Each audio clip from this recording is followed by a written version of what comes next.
Welcome to PausePoints. PausePoints has been developed by teachers as a resource which impacts on pupil and teacher well-being. It doesn't have any impact on teacher workload, it's bilingual and multi-platform. Why take a pause? We've all had days in schools where we get that mistimed memo, that angry email, that awkward altercation, and that can set us off for the rest of the day. That one little incident is now affecting how we feel, how we interact with other people, and how we perform. Think of it like a line of dominoes standing on a table. The impact of that bad incident can affect us throughout the day.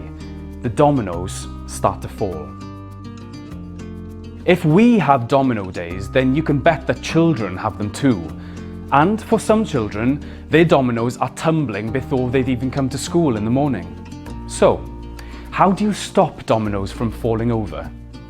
If you remove one or two dominoes from the line, you create a gap, a pause. And this is how PausePoint works. We take out one or two dominoes, or shall we call them minutes, out of the school day. This allows the dominoes to settle. PausePoint uses yoga, those physical stretches desperately needed in a sedentary society, followed by a pause to create moments of calm throughout the school day. Teachers were asked when was the best time to take a pause, to take out a couple of dominoes. They said after break time, after lunchtime, especially if it's windy, first thing in the morning when they come into school, just before they go home at the end of the day, and also during assembly. Because we're doing this intervention together as a whole school. Some schools do a couple of pause points each day.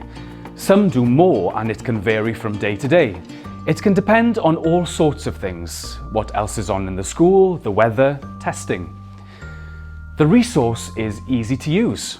Just make sure that you do the foundation and then the warm-up and then choose one of the poses. You can either go onto the optional sound breath work or just click the chime, taking the pause before continuing with your day. If you want, you can do the guided relaxation, but you don't have to. You might just do it at the end of the day. Just a few more things. The very young pupils might just stick with the foundation and warm-up for a while and gradually progress onto the moves. Don't forget that some of the moves are much easier than the others.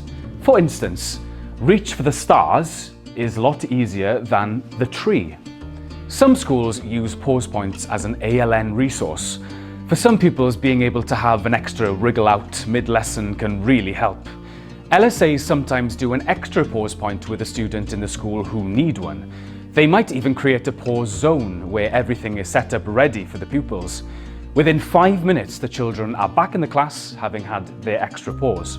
There are PDFs available for you to download and print. One is a leaflet for parents and visitors telling you all about PausePoints.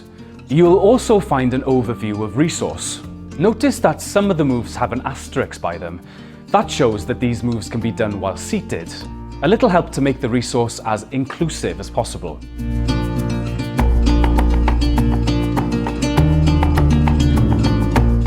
And finally, decide how you're going to implement the resource as a whole school. Maybe for the first week, everyone just does the foundation and the warm-up for the start of the day. Maybe the whole school just does the after morning break pause point and after lunchtime pause point. And whatever you do, stick with it for 6 weeks. This is something new. This could be a challenge if you have a wriggly foundation phase or older pupils who think they're a bit too cool, but stick at it.